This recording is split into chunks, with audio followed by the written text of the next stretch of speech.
Hola y bienvenidos a la comunidad de El Nuevo Framework en Ingeniería.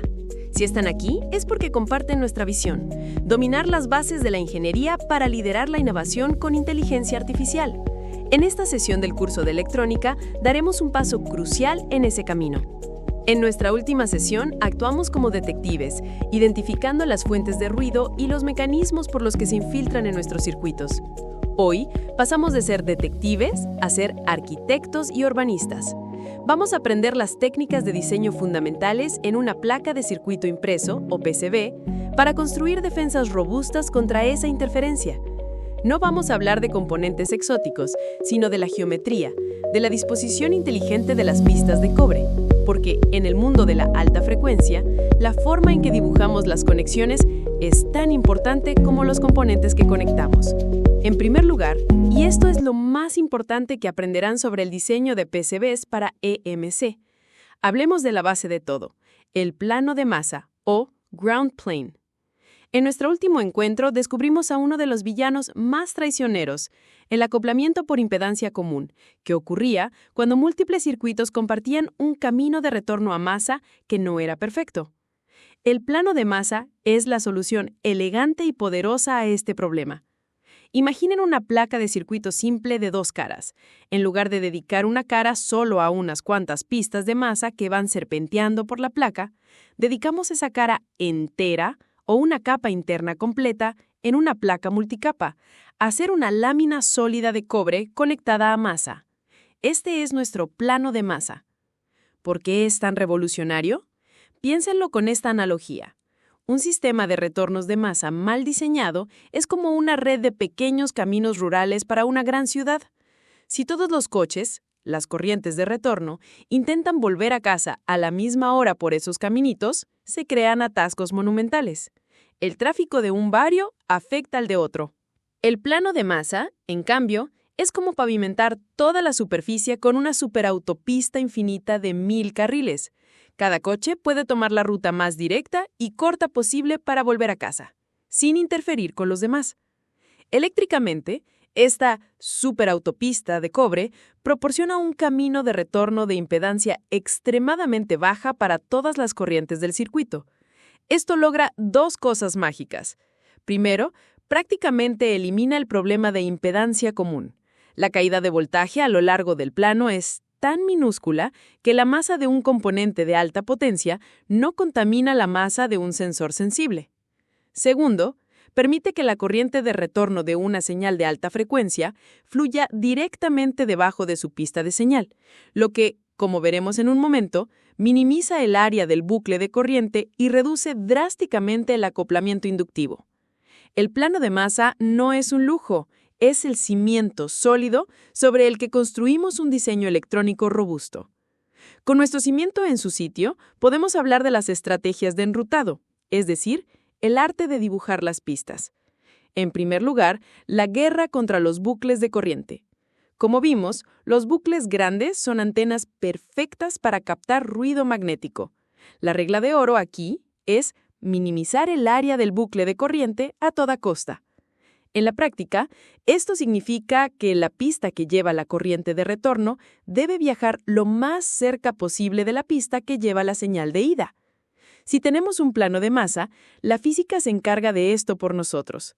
La corriente de retorno naturalmente elegirá el camino de menor inductancia, que es justo debajo de la pista de señal. Si no, debemos enrutar explícitamente la pista de masa paralela y pegada a la de señal. Siempre piensen en la corriente como un círculo completo. Debe ir y debe volver.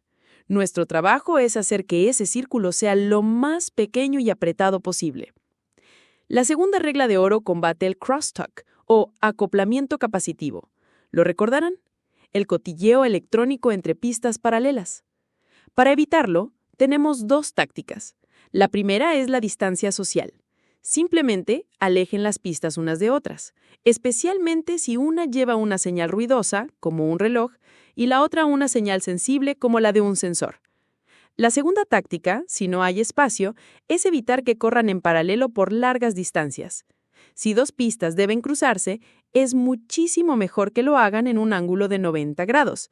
Un cruce perpendicular minimiza la capacitancia parásita entre ellas y reduce drásticamente el crosstalk.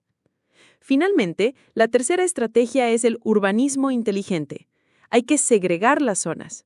Al igual que no construiríamos un barrio residencial al lado de una fábrica ruidosa, en nuestra PCB debemos mantener los circuitos analógicos sensibles físicamente separados de los circuitos digitales ruidosos y de los circuitos de potencia. Hay que crear zonas distintas en la placa para cada tipo de circuito y asegurarse de que las pistas no se mezclen innecesariamente. Ahora, aún con los mejores cimientos y el mejor urbanismo, nuestros circuitos digitales, especialmente los microprocesadores y las memorias, siguen siendo fuentes de ruido inherentes. Y aquí es donde desplegamos nuestra arma secreta, los condensadores de desacoplo, también llamados condensadores de bypass. Son pequeños, son baratos y son absolutamente indispensables. Para entender por qué son tan cruciales, pensemos en cómo funciona un chip digital. No consume corriente de forma suave y continua. Lo hace en ráfagas violentas. Cuando millones de transistores cambian de estado, todos sincronizados por el flanco del reloj, el chip exige un pico de corriente masivo e instantáneo de su fuente de alimentación. Imaginen que el chip es un atleta élite, un velocista en la línea de salida.